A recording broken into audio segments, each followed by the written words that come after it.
तो आज आम तुम दशम श्रेणीर जीवविज्ञान अष्टम अध्याय जहाँकि हूँ शक्तिर उत्स बा सोर्स ऑफ एनर्जी विषयटी को पढ़ा। तो यही वीडियो आज आम कौन कौन पढ़ा ना शक्तिर प्रकार भेद तम शक्तिर उत्स क्या कहवा एवं शक्तिर उत्स सूर्य को सकल शक्तिर आधार कहीं कहुए सौर शक्ति सौर चूला एवं सोलार सेल विषय रे आम विस्तृत भाव आलोचना करिबा। तो ताहले चलो वीडियोटी को स्टार्ट करिबा।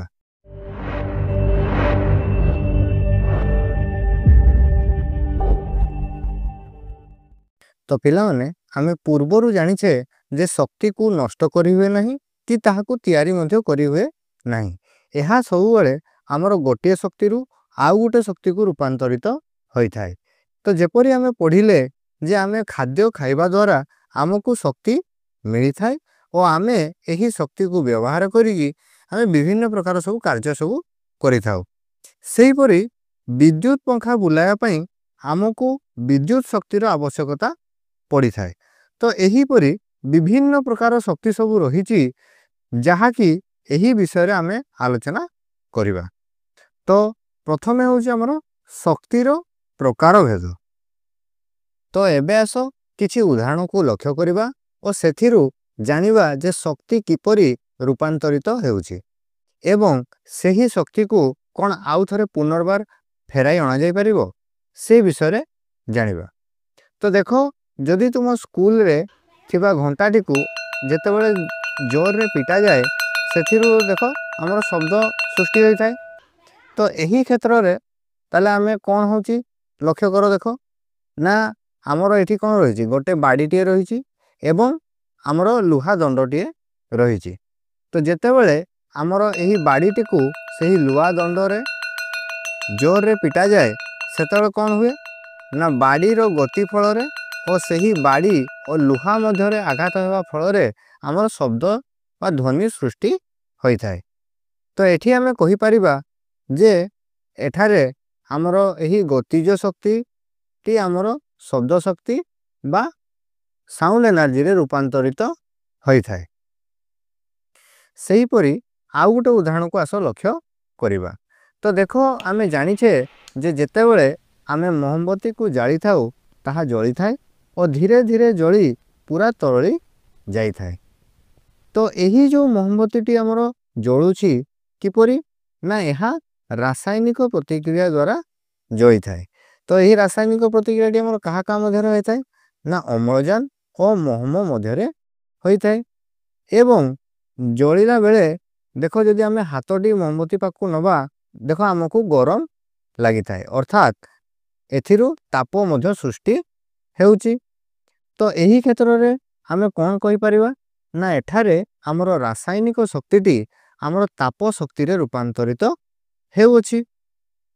तो एही ठारे किछि प्रश्न आसुछि जे आमे एही जो मोहमटी को जळेबा द्वारा जो रासायनिक प्रतिक्रियाटी हेला एवं जहा फल रे कि हमर मोमबत्तीटी जळिला और सेठु हमर ताप शक्ति सृष्टि हेला बा आमे जो कहि परिबा जे हमर रासायनिक शक्तिटी जो हमर ताप शक्ति रे जो परिणत हेला सेही ताप शक्ति को व्यवहार करिकी कोन आमे आउ थरे सेही मोम को फेरे आनी परिबा कि ना ताकू आमे एही ताप शक्ति को व्यवहार करिकी आउ से मोहम अवस्था बा पूर्व अवस्था को आमे फेराई आनी परिबा नहीं एहा संभव नुहे।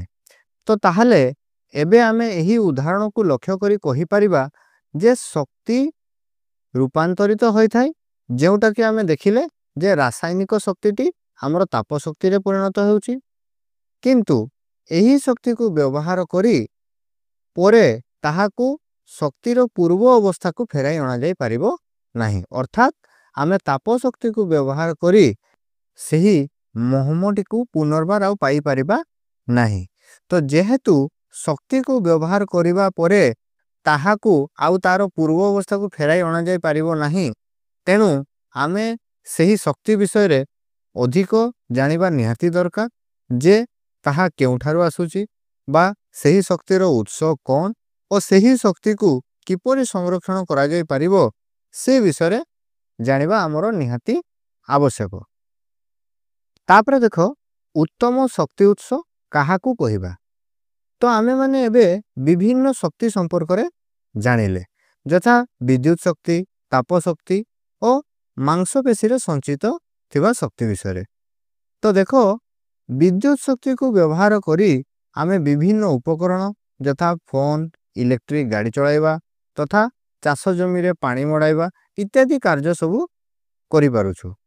तापरे देखो, ताप शक्ति को व्यवहार करी आमे रोषेई कार्य सह पानी गरम करिबा कार्य इत्यादि करि पारुछु। तापरे देखो, आमे मनुष्य माने आमरो मांसपेशी रे जो शक्ति संचित होई थाए ताहा को व्यवहार करी आमे दैनंदिन जीवन रे विभिन्न प्रकार कार्य सबू करिवछु। तो वर्तमान देखो, आजिकाली गोटे शक्ति बदल रे आउ गोटे शक्ति को ता जगह रे व्यवहृत करा जाउछि। जथा देखो, पानी उठेया पई हमें मोटर व्यवहार करि थाउ, जहा पई विद्युत शक्तिर आवश्यकता पड़ी थाए। किंतु देखो, एबे बहु जगह रे विद्युत शक्ति बदल रे एहा जगह रे हमरो पवन शक्ति को मध्य व्यवहार करा जाउछि। ना किपरि देखो, जेउ जगह रे अधिक पवन बहु थाए सेही जगह रे एको बड़ो पवन चक्की रखा जाई थाए, जहा कि घुरिवा फल रे सेठारु तळु पानी ऊपर को उठा जाई चाष काम रे व्यवहार करा जाई पारुछि। तो एबे हमें एही जो विभिन्न शक्ति विषय रे सब हमें जानिले, एमानंको मध्यरु केउ गुडी को उत्तम शक्ति बोली कुहा जिवो ता पई किछि शर्त बा कंडीशन रखा जायछि। जे जेउ शक्ति एही कंडीशन गुडी को दर्शाइबो ताहाकू उत्तम शक्ति बोली कहि परिबा। तो ताहले सेही शर्त बा कंडीशन गुडी को कोन कोन ना, प्रथमे होछि प्रति घनफल बा वस्तुत्व प्रति अधिक कार्य करि पारे। द्वितीय होछि सहजरे उपलब्ध होई पारे। तृतीय होछि सहजरे संरक्षण करा जाई पारे। चतुर्थ होछि सर्वोपरि कम व्यय सापेक्ष होई थाए। तो जेउ शक्ति एही उपरोक्त शर्त बा कंडीशन गुडी को दर्शाइबो ताहाकू आमे उत्तम शक्ति बोली कहि परिबा। तापरे देखो, शक्तिर उत्स बा सोर्स ऑफ एनर्जी। तो एही शक्ति उत्स को मुख्यतः दुई भाग रे विभक्त करा जायछि। जथा प्रथम होछि हमरो नवीकरण योग्य बा रिन्यूएबल सोर्स ऑफ एनर्जी। द्वितीय होछि नवीकरण अयोग्य non renewable source of energy. तो प्रथमे आस लक्ष्य करिबा रिन्यूएबल सोर्स ऑफ एनर्जी बा नवीकरण योग्य शक्तिर उत्स। तो नवीकरण योग्य बा रिन्यूएबल रो अर्थ होछि कोन ना, जहा को कि थरे व्यवहार कला परे पुनर्बार आउ थरे व्यवहार करि हुए। तो एही अंतर्गत जेउ शक्ति गुडी को आसी थांती से गुडी को थरे व्यवहार कला परे पुणी आउ थरे मध्ये ताकू व्यवहार करि हुए बा प्राकृतिक उपाय रे से समस्त उत्सरु बारंबार शक्ति हमकू मिलि थाए। तो कहिबाकू गले देखो, एही प्रकार शक्ति गुडी को जदि व्यवहार कला परे भी जदि सरंती नाही, तो ताहले आमे ताकू कोन कहि परिबा ना असरंती बोली कहि परिबा। तेनु देखो, ए प्रकार शक्ति गुडी को हेउचंती हमरो असरंती, जेहेतु ए गुडी को व्यवहार करले ए गुडी को सरिबो नाही एवं से गुडी करू प्रचुर परिमाण रे शक्ति गच्छित होई रहिछि।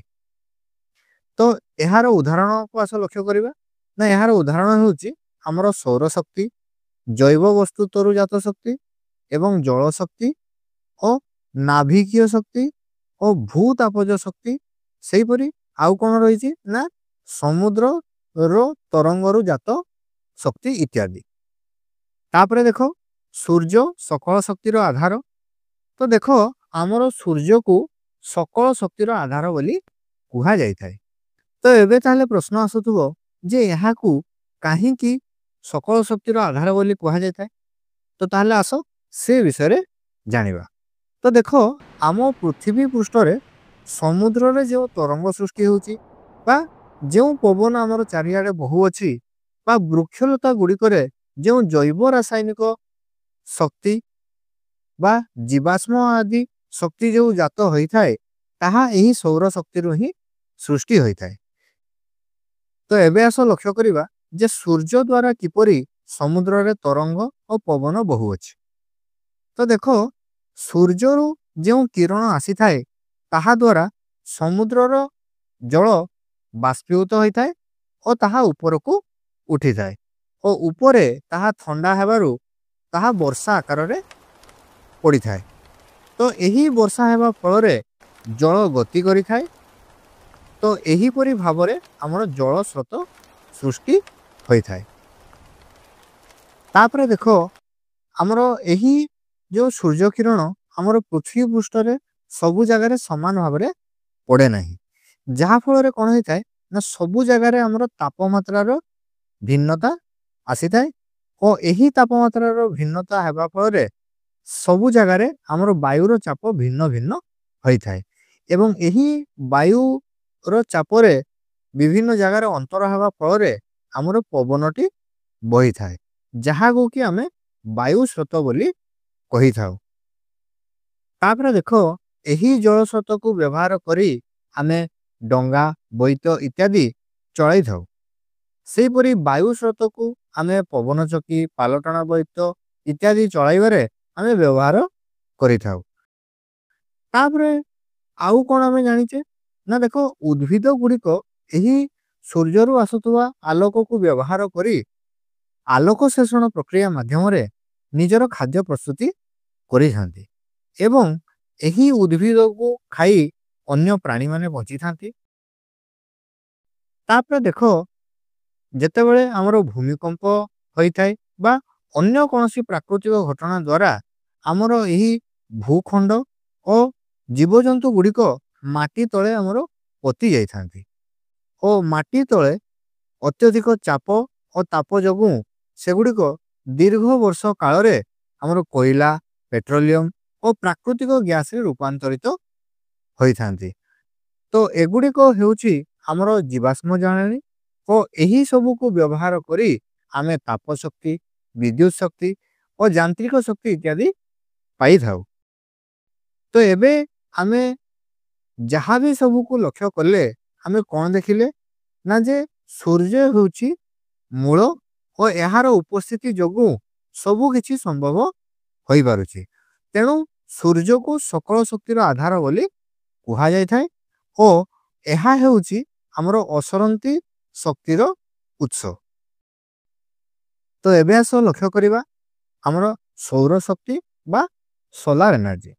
ତ ଆମେ ଜାଣିଲେ ଯେ ସୂର୍ଯ୍ୟ ହେଉଛି ସକଳ ଶକ୍ତିର ଆଧାର। ଏହା ପ୍ରାୟ 500 କୋଟି ବର୍ଷ ହେବ ଆମ ସୌରମଣ୍ଡଳକୁ ବହୁତ ପରିମାଣରେ ଶକ୍ତି ଯୋଗାଉଛି ଓ ଏହିପରି ଆହୁରି ଅନେକ କୋଟି ବର୍ଷ ପର୍ଯ୍ୟନ୍ତ ଏହିପରି ଭାବରେ ଶକ୍ତି ଯୋଗାଉଥିବ।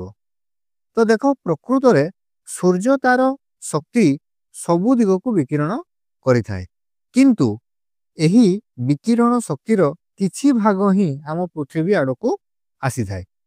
ତ ଦେଖ ଯଦି ଆମେ ଅନୁମାନ କରିବା ତାହେଲେ ଆକ୍ଚୁଆଲି ଏଇ ଯେଉଁ ଶକ୍ତି ଆସୁଛି ତାହା କେତେ ହେବ ନା ଦେଖ ଯଦି ସୂର୍ଯ୍ୟର ଶକ୍ତି 50 ନିୟୁତ ହୁଏ ତାହେଲେ ସେଥିରୁ ମାତ୍ର 1/2 ହିଁ ଆମର ପୃଥିବୀ ପୃଷ୍ଠରେ ପହଞ୍ଚେ। ଏହି ଯେଉଁ ଶକ୍ତି ସୂର୍ଯ୍ୟରୁ ଆସିଥାଏ ତାହାକୁ ଆମର ସୌର ପ୍ରବାହ ବା ସୋଲାର ଫ୍ଲକ୍ସ ବୋଲି କୁହାଯାଇଥାଏ। ତ ହିସାବ କରି ଦେଖାଯାଇଛି ଯେ ଏହି ସୌର ପ୍ରବାହ 1 ମିନିଟରେ ପ୍ରତି ବର୍ଗ ସେଣ୍ଟିମିଟରକୁ ଏହାର ପରିମାଣ ହେଉଛି କେତେ ନା ପ୍ରାୟ 2 କ୍ୟାଲୋରି। ଏହା ହେଉଛି ଏକ ସ୍ଥିରାଙ୍କ। ତ ଦେଖ ପୃଥିବୀ ପୃଷ୍ଠକୁ ଆମର ଯେଉଁ ସୂର୍ଯ୍ୟ ଆଲୋକ ଆସିଥାଏ ସେଥିରୁ ଅଧା ପୃଥିବୀ ପୃଷ୍ଠରେ ପହଞ୍ଚେ ଓ ଆଉ ଅଧା ପ୍ରତିଫଳିତ ଓ ବିକିରିତ ହୋଇ ମହାକାଶକୁ ଚାଲିଯାଏ। ଏହି ଯେଉଁ ପ୍ରତିଫଳନ ହୋଇ ମହାକାଶକୁ ଚାଲିଯାଉଛି ତାହାକୁ ଆମର ଆଲବେଡୋ ବୋଲି କୁହାଯାଇଥାଏ। ତ ଏହି ଯେଉଁ ଅଧା ଭାଗ ଯାହା ବି ଆମ ପୃଥିବୀ ପୃଷ୍ଠ ନିକଟରେ ପହଞ୍ଚିଲା ତାର ଶକ୍ତିକୁ ଯଦି ଆମେ ପୃଥିବୀରେ କୋଇଲା ଓ ପେଟ୍ରୋଲ ଜାତ ଦ୍ରବ୍ୟକୁ ବ୍ୟବହାର କରି ଯେଉଁ ଶକ୍ତି ପାଉଛୁ ତାହା ସହ ତୁଳନା କରିବା ସେହି ଶକ୍ତି ଏହି ଶକ୍ତି ଠାରୁ ବହୁ ଅଧିକ ଅଟେ। ତ କଳନା କରି ଦେଖାଯାଇଛି ଯେ ପୃଥିବୀ ପୃଷ୍ଠରେ ପ୍ରତି ବର୍ଗ ମିଟର ଅଞ୍ଚଳରେ ପ୍ରାୟ 1.2 କିଲୋୱାଟ ସୌରଶକ୍ତି ପଡ଼ିଥାଏ, କିନ୍ତୁ ଆମେ ଏହାର ସଦୁପଯୋଗ କରିପାରୁ ନାହୁଁ। ତ ଦେଖ, ଆମ ଭାରତରେ ଅଧିକାଂଶ ସମୟରେ ପ୍ରଚୁର ସୌରଶକ୍ତି ଆମକୁ ମିଳିଥାଏ।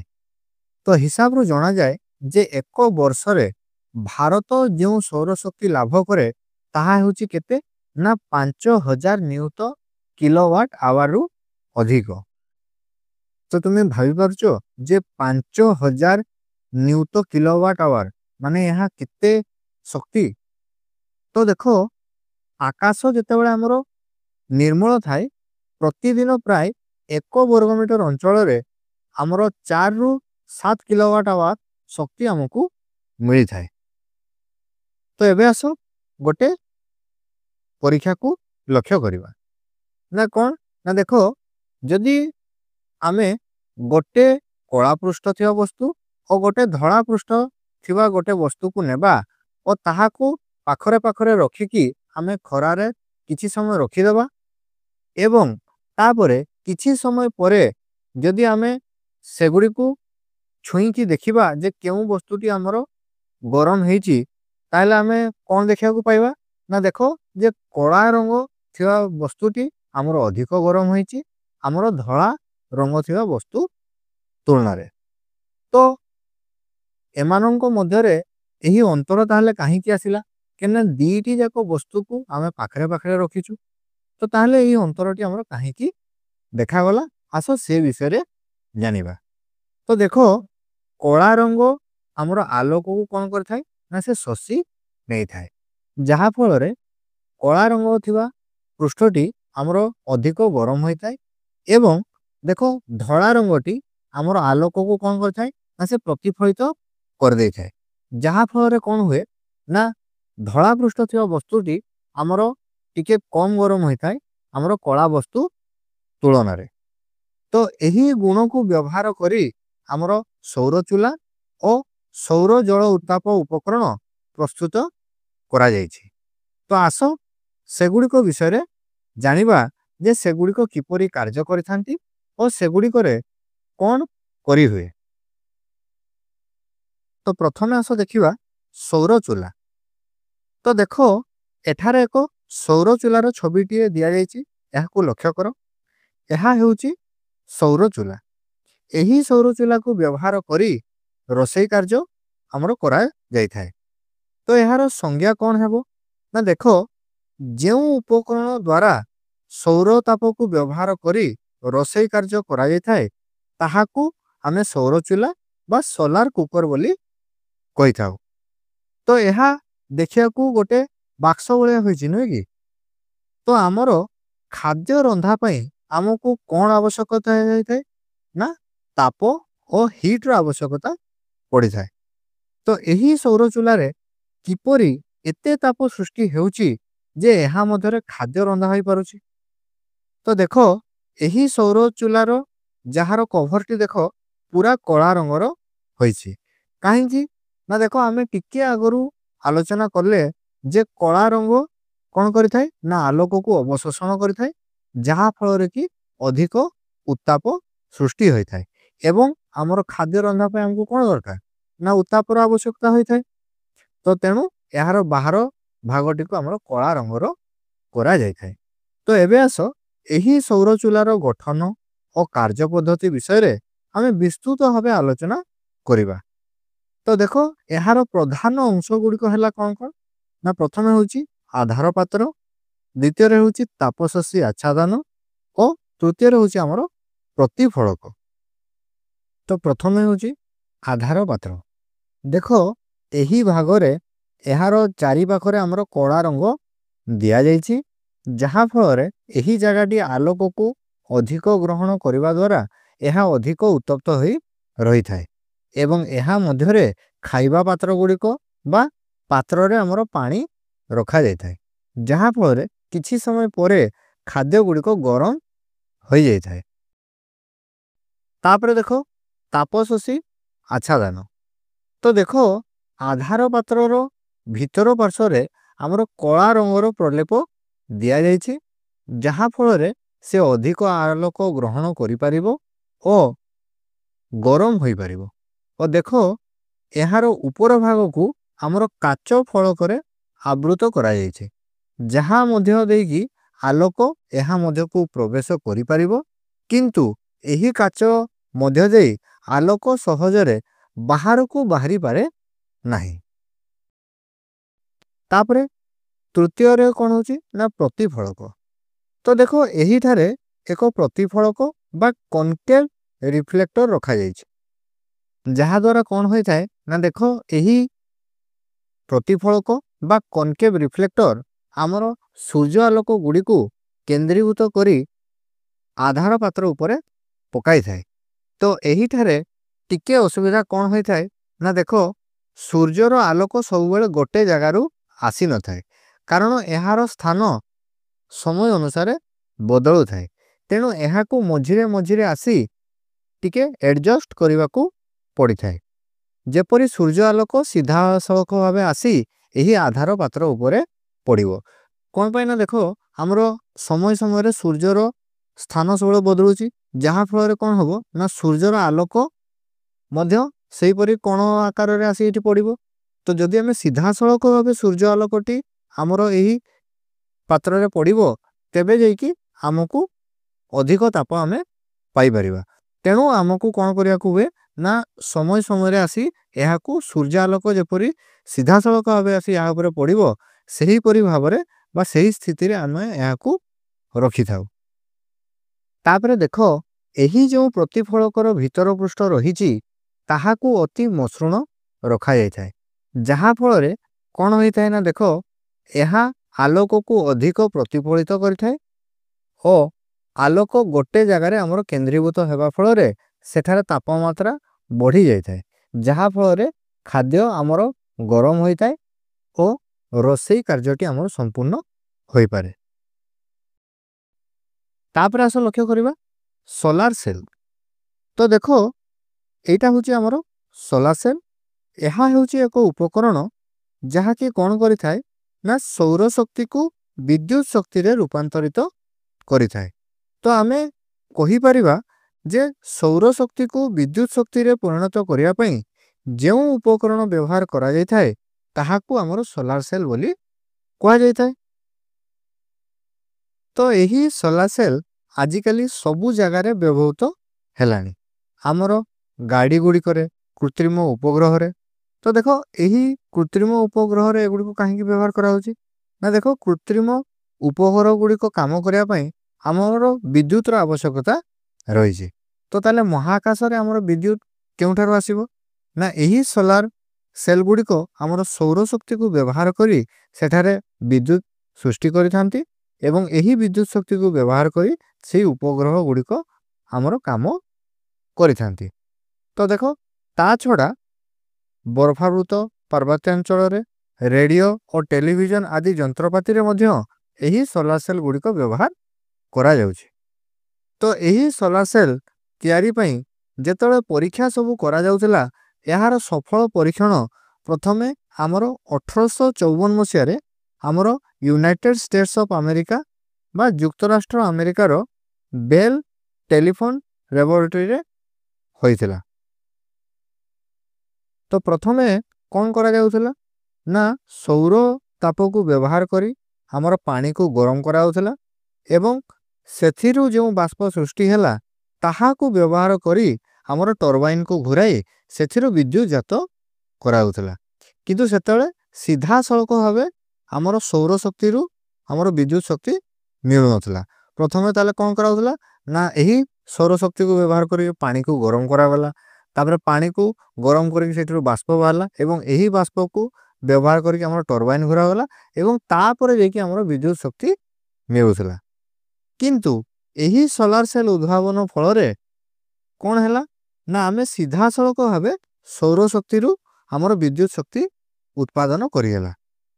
तो एही सौर सेल रे कौन हुए ना सौर शक्ति पड़िबा द्वारा एहा मध्यरे विद्युत व्यवहांतर सृष्टि होई थाए, जहा को कि आमे व्यवहार करि थाउ। तो एही पद्धति को आमे आलोक भोल्टीय प्रभाव बा जहा को कि इंग्रजी रे कौन कहा जाए ନା ଫଟୋ ଭୋଲ୍ଟାଇକ୍ ଇଫେକ୍ଟ ବୋଲି କୁହାଯାଇଥାଏ। ତ ଦେଖ ଫଟୋ ମାନେ ହେଉଛି କ'ଣ ନା ଲାଇଟ୍ ଏବଂ ଭୋଲ୍ଟେଜ୍ କାହାର ଏକକ ନା ଏହା ବିଦ୍ୟୁତ୍ ବିଭବାନ୍ତରର ଏକକ। ତ ଯେହେତୁ ଆଲୋକ ଦ୍ୱାରା ଏହି ବିଦ୍ୟୁତ୍ ବିଭବାନ୍ତର ସୃଷ୍ଟି ହେଉଛି ତେଣୁ ଏହାକୁ ଆମର ଫଟୋ ଭୋଲ୍ଟାଇକ୍ ଇଫେକ୍ଟ ବୋଲି କୁହାଯାଇଥାଏ। ତାପରେ ଏବେ ଆସ ଆମେ ଏହି ସୋଲାର ସେଲ୍ କିପରି କାର୍ଯ୍ୟ କରିଥାଏ ତା ବିଷୟରେ ଆଲୋଚନା କରିବା।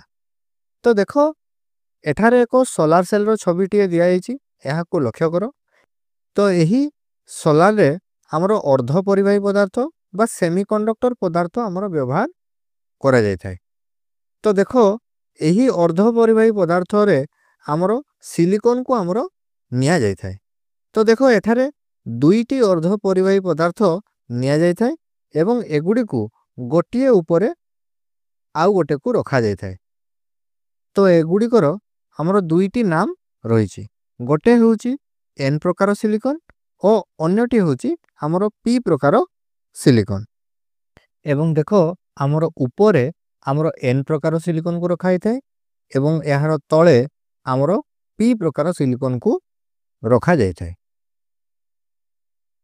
ତ ପିଲାମାନେ ଦେଖ ଆମର ଏହି ସୋଲାର ସେଲ୍ରୁ କିପରି ଆମର ବିଦ୍ୟୁତ୍ ଶକ୍ତି ଜାତ ହେଉଛି ସେ ବିଷୟରେ ଆମର ଗୋଟେ ସ୍ପେସିଫିକ୍ ଭିଡ଼ିଓ ରହିଛି, ଯେଉଁଥିରେ କି ଆମେ ବିସ୍ତୃତ ଭାବେ ଆଲୋଚନା କରିଛୁ ଯେ ଏହି ସୋଲାର ପ୍ୟାନେଲ ବା ସୋଲାର ସେଲ୍ ଗୁଡ଼ିକରେ କିପରି ଆମର ବିଦ୍ୟୁତ୍ ଶକ୍ତି ସୃଷ୍ଟି ହେଉଛି ତା ବିଷୟରେ ଆମେ ସେଠାରେ ବିସ୍ତୃତ ଭାବେ ଆଲୋଚନା କରିଛୁ, ଯାହାର ଲିଙ୍କ ଆମର ଏହି ଭିଡ଼ିଓର ଡେସ୍କ୍ରିପସନରେ ଦେଇ ଦିଆଯାଇଛି। ତୁମେ ସେଠାରେ ଯାଇକି କ୍ଲିକ୍ କରିକି ତାକୁ ସମ୍ପୂର୍ଣ୍ଣ ଭାବେ ଦେଖି ଏବଂ ବୁଝିପାରିବ। ତ ପ୍ରଥମେ ସେ ଭିଡ଼ିଓଟିରେ ଯାଇକି କ୍ଲିକ୍ କର ଏବଂ ଭିଡ଼ିଓଟିକୁ ସମ୍ପୂର୍ଣ୍ଣ ଭାବେ ଦେଖିନିଅ ଯେ ସୋଲାର ସେଲ୍ କିପରି କାର୍ଯ୍ୟ କରିଥାଏ, ଯାହାକୁ କି ଆମେ ବିସ୍ତୃତ ଭାବେ ସେଠାରେ ଆଲୋଚନା କରିଅଛୁ। ତ ଯଦି ତୁମେ ସେ ଭିଡ଼ିଓଟି ଦେଖିସାରିଛ ତାପରେ ଆସ ଏବେ ଆଲୋଚନା କରିବା। ତ ଦେଖ ସୋଲାର ସେଲ୍ ତିଆରି ପାଇଁ ଯେଉଁ ସିଲିକନ ବ୍ୟବହାର କରାଯାଇଥାଏ ତାହା ସହଜରେ ଉପଲବ୍ଧ ହୋଇନଥାଏ ଓ ଏହାର ତିଆରି ପ୍ରକ୍ରିୟା ପାଇଁ ଆମକୁ ବହୁତ ଖର୍ଚ୍ଚ କରିବାକୁ ପଡ଼ିଥାଏ ଏବଂ ଗୋଟେ ପ୍ୟାନେଲକୁ ଆଉ ଏକ ପ୍ୟାନେଲ ସହ ଯୋଡ଼ିବା ପାଇଁ ଆମର ସିଲଭର ଧାତୁକୁ ବ୍ୟବହାର କରାଯାଇଥାଏ ଏବଂ ଏହି ସିଲଭର ଧାତୁର ମୂଲ୍ୟ ଆମର ବହୁତ ଅଧିକ ଅଟେ, ଯାହାକି କ'ଣ କରିଥାଏ ନା ଦେଖ ଏହି ସୋଲାର ପଛରେ ହେଉଥିବା ଖର୍ଚ୍ଚକୁ ଏହା ବହୁ ଗୁଣିତ କରିଦେଇଥାଏ। ତେଣୁ ମହାକାଶକୁ ଯେଉଁ ଉପଗ୍ରହ ସବୁ ପଠାଯାଉଛି ସେଗୁଡ଼ିକ ପଛରେ ଆମର ବହୁତ ଟଙ୍କା ସବୁ ଖର୍ଚ୍ଚ ହୋଇଥାଏ ଏବଂ ଏହା ପଛରେ ଅଧିକ ଟଙ୍କା ଖର୍ଚ୍ଚ ହେଉଥିଲେ ମଧ୍ୟ ଏଗୁଡ଼ିକ ବହୁଳ ଭାବରେ ଆମର ବ୍ୟବହାର କରାଯାଉଛି। ତ ପିଲାମାନେ ଏହି ଭିଡ଼ିଓଟିରେ ବର୍ତ୍ତମାନ ଆମେ ଏତିକି ପର୍ଯ୍ୟନ୍ତ ପଢ଼ିବା। ତ ବର୍ତ୍ତମାନ ଆମେ ଯେତିକି ସବୁ ବିଷୟରେ ଆଲୋଚନା କଲେ ତାହାକୁ ଆଶା କରୁଛି ତୁମେ ବହୁତ ସହଜରେ ବୁଝିପାରିଥିବ ଏବଂ ଯଦି ଥରକରେ ବୁଝିପାରୁନାହଁ ତାହେଲେ ଆରାମସେ 2-3 ଥର ଭିଡ଼ିଓଟିକୁ ଦେଖ, ଫାଙ୍କା ସମୟରେ ବସିକି ଭିଡ଼ିଓଟିକୁ 2-3 ଥର ଦେଖିବ ଏବଂ ତାପରେ ପରେ ଆମର ବହିଟିକୁ ମଧ୍ୟ ପଢ଼ିବ, ଯାହାଫଳରେ ଆମେ କ'ଣ ବୁଝେଇଲୁ ଏବଂ ତୁମ ବହିରେ କ'ଣ ଦେଇଛି ଉଭୟକୁ ତୁଳନା କରିକି ତୁମେ ଏହାକୁ ଭଲ ଭାବରେ ମନେ ରଖିପାରିବ। ତ ଯଦି ଭିଡ଼ିଓଟି ଭଲ ଲାଗିଥାଏ ତାହେଲେ ଆମ ଭିଡ଼ିଓଟିକୁ ଲାଇକ୍ କରିଦେବ ଏବଂ ଆମ ଚ୍ୟାନେଲଟିକୁ ଯଦି ସବସ୍କ୍ରାଇବ୍ କରିନ ତାହେଲେ ତଳେ ଯେଉଁ ସବସ୍କ୍ରାଇବର ବଟନ୍ ଅଛି ତାହାକୁ କ୍ଲିକ୍ କରିକି ଆମ ଚ୍ୟାନେଲଟିକୁ ନିହାତି ସବସ୍କ୍ରାଇବ୍ କରିଦେବ।